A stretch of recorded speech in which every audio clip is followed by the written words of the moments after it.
और लेबनान में पेजर और मोबाइल से अटैक के बाद अब हिजबुल्लाह और इजराइल के बीच जंग तेज हो गई है। इस बीच इजराइल की सेना ने हमले का एक वीडियो जारी किया। इसमें हिजबुल्लाह के ठिकानों पर हमले किए गए। खबरों के मुताबिक इजराइल की सेना की तरफ से 100 से ज्यादा रॉकेट लॉन्चर से हमले किए गए। 1000 से ज्यादा बैरल से भी हमले हुए। तो लेबनान में हिजबुल्लाह के ठिकानों पर जबरदस्त हमले इजराइल की सेना कर रही है। रॉकेट लॉन्चर से हमले किए गए हैं। 100 से ज्यादा रॉकेट लॉन्चर से ये हमलों को अंजाम दिया गया है। तो आप अंदाजा लगा सकते हैं कि किस तरह से इजराइल एक के बाद एक हमले कर रहा है। और आपको बता दें, इन हमलों में 100 से ज्यादा रॉकेट लॉन्चर्स का इस्तेमाल हुआ है। 1000 से ज्यादा बैरल से भी हमले किए गए हैं।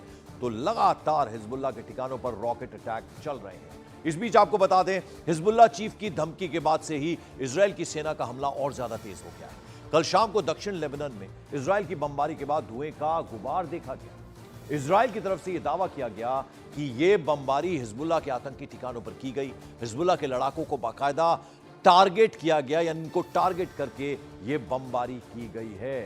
तो आपको बता दें, हिजबुल्लाह के कई जो आतंकी ठिकाने हैं उन पर ये हमले किए गए और खास तौर पर हिजबुल्लाह के लड़ाकों को टारगेट किया गया।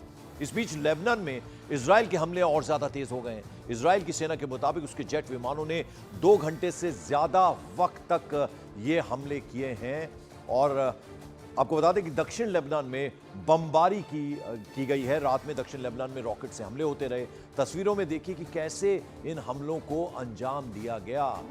हर तरफ धुआं उठता हुआ आप देख सकते हैं। रात के अंधेरे में ये हमले किए गए और आग की लपटें, चिंगारियां उठती हुई, बमों की धमाकों की आवाज साफ देखी जा सकती है, सुनी जा सकती है।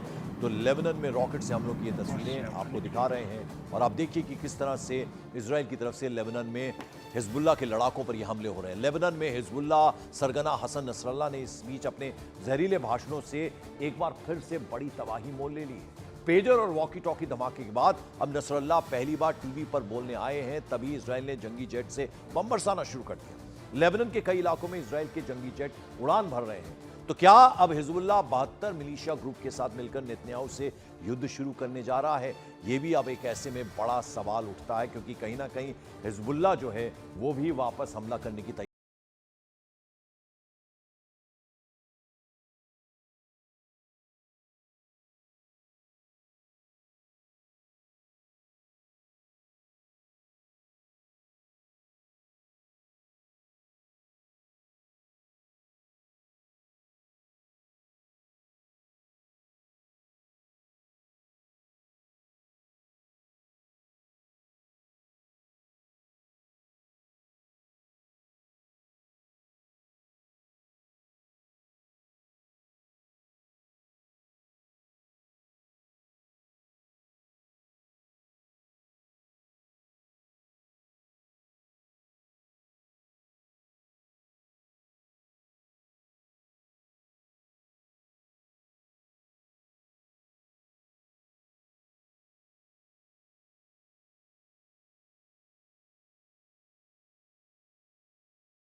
पाकिस्तान बनने का सायरन बज गया है। वजह है ये, इजराइल में हिजबुल्लाह के रॉकेट इंसानी बस्तियों में गिरे हैं।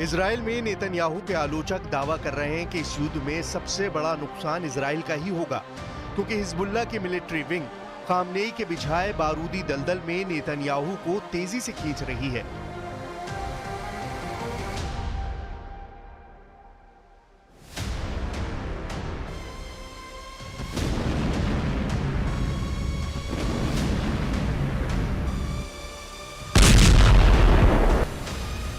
गाजा युद्ध में उलझे नेतन्याहू को खामनेई के प्लान के हिसाब से Hezbollah chief Nasrallah Lebanon front पर उलझाने की कोशिश में जुटा है, जिसमें यमन के हूती विद्रोही लड़ाकों के top commander Abdul Malik Houthi पूरी तरह से मदद कर रहा है। इन 3 फ्रंट पर आर पार का युद्ध शुरू हुआ तो इजराइल को घेरना आसान होगा, जिसके बाद चौथा फ्रंट ईरान खोलकर इजराइल से इस्माइल हानिया की मौत का हिसाब बराबर करेगा। खामनेई बस इसी दिन के इंतजार में शांत बैठे हैं कि इजराइल लेबनान में अपनी सेना उतार दे। अगर ये बारूदी बैटल ग्राउंड धधकने लगा तो इजराइल 4 दुश्मनों से एक साथ युद्ध करने को मजबूर हो जाएगा।